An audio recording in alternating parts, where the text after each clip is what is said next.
نور الهلال أقبل تعال فالشوق طال والقلب سما نحو السماء مترنما لا تنقضي أنت للروح دواء رمضان رمضان يا حبيب رمضان. Waalaikumsalam warahmatullahi wabarakatuh. Allahumma shalli ala sayyidina Muhammad wa ala ali sayyidina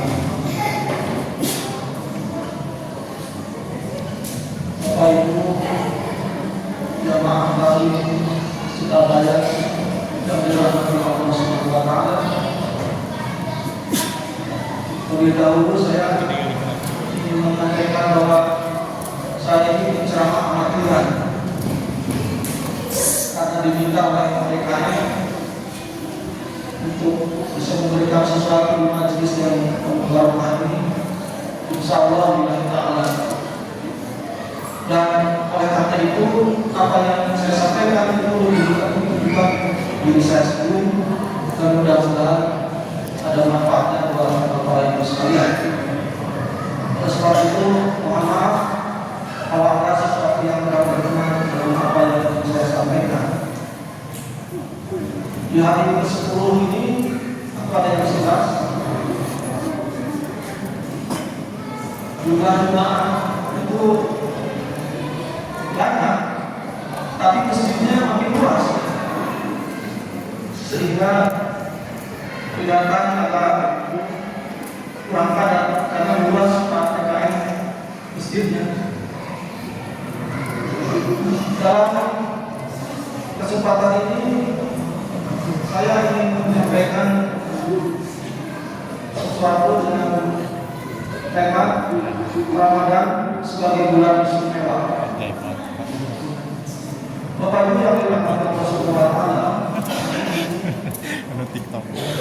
ada dua kejadian di bulan Ramadan yang menjadikannya istimewa, yaitu pertama diturunkannya untuk pertama kali Al-Quran 5 ayat surat Al-Baqarah, dan ini sekaligus menandai atau pengukuhan Muhammad SAW sebagai Nabi.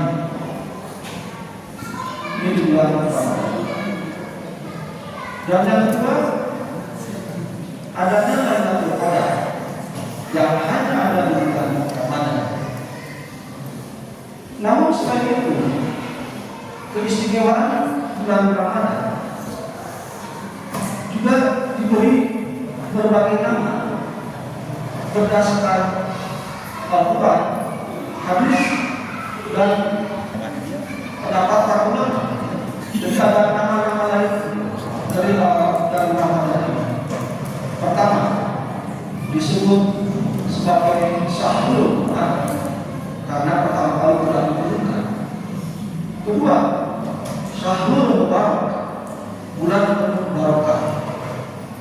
Kalau Bapak Ibu lihat sepanduk-sepanduk di Eropa sekarang itu di kota London khususnya, marhaban Mubarak, happy Mubarak. Itu karena di bulan ini penuh bulan Mubarak. Tiga, Syahrul Maghfirah, bulan pengampunan. Kebetulan kita harus memperbanyak istighfar di bulan ini untuk meminta pengampunan kepada Allah Subhanahu wa taala. Kemudian yang keempat, Syahrul Rahmah, bulan dengan rahmat. Dan yang kelima, dan akhirat. Keenam, Syahrul Jihad, karena adanya perang Badar di tahun ke-2 Hijriah, dan juga pada tahun ke-8 Hijriah ditaklukkannya kota Makkah oleh umat Islam. Betul Makkah terjadi di wilayah Ramadan. Yang ketujuh, syahdu kini mana, yaitu pembebasan dari api neraka. Dan yang kedelapan, yaitu syahdu ibadah, meningkatnya intensitas ibadah di bulan ini.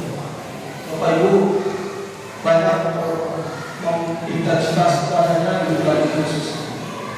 Yang kesembilan, saya bersyukur sebagai pengguna semua bulan. Yang kesepuluh, syahrul tarbiyah, yaitu sebagai bulan pendidikan, pembinaan, dan latihan. Istilah ini sering disampaikan oleh para ulama dan pendidik karena pada bulan ini kita dilatih untuk disiplin, bersabar, mengendalikan diri, dan bertakwa. Argumentasi dari tarbiyah ini adalah berdasarkan surat Al-Baqarah ayat 183 tentang tujuan berpuasa, yaitu la'allakum tattaqun, agar menjadi orang yang bertakwa. Dalam bahasa ini ada hubungan kausalitas antara berpuasa dengan menjadi orang bertakwa. Buah dari puasa adalah bertakwa. Walaupun tidak menjamin orang berpuasa akan bertakwa, karena adanya la'allakum tattaqun, agar bertakwa, agar menjadi orang yang bertakwa, bukan pasti.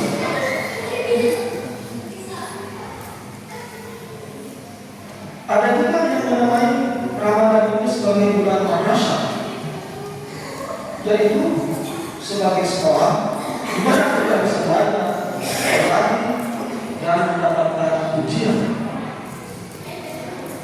Apapun penamaan bulan Ramadan ini, yang paling penting bagi kita adalah bagaimana kita mengisi bulan ini dengan peningkatan kualitas ibadah, baik secara vertikal, alhamdulillah, maupun melalui sesama makhluk, alhamdulillah alam dan sebagainya.